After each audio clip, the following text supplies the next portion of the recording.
বিরক্ত করলাম না তো? একদম না। এখনো আসলেন না যে? আসলে বের হতে নিচ্ছিলাম, এর মাঝে আবার ফারিয়া এসে হাজির। ও আচ্ছা, কিছু হয়েছে নাকি বাড়িতে? কেন, ফারিয়া কিছু বলেছে? সেটাই তো সমস্যা, কিছুই বলছে না। সেজন্যই তো আপনাকে ফোনটা করলাম। আপনি আসলেই না হয় সব বলবো।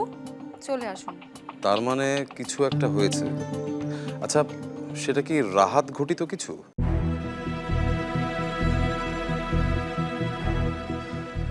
আমি বুঝতে পেরেছি। দেখেন তো অবস্থাটা, এমনিতে এই নাচ নিয়ে এত টেনশন, তার মধ্যে ফারিয়ার এই একটা বাড়তি টেনশন। নাচের জন্য টেনশন হচ্ছে নাকি আমার সাথে নাচতে হবে সেজন্য?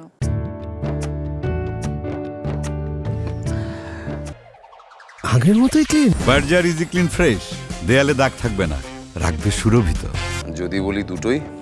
আচ্ছা, আমাকে ভাবেনটা কি আপনি? বাঘ না ভাল্লুক? আমি আপনাকে বিধিই ভাবি, আর কিছুর সাথে তুলনা করে আমি আপনাকে ছোট করব কেন? কি হলো, কিছু বলছেন না যে?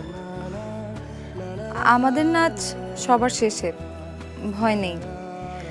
আপনি আসুন আস্তে ধীরে। আমাকে এখন যেতে হবে, অনুষ্ঠান শুরু হয়ে গেছে।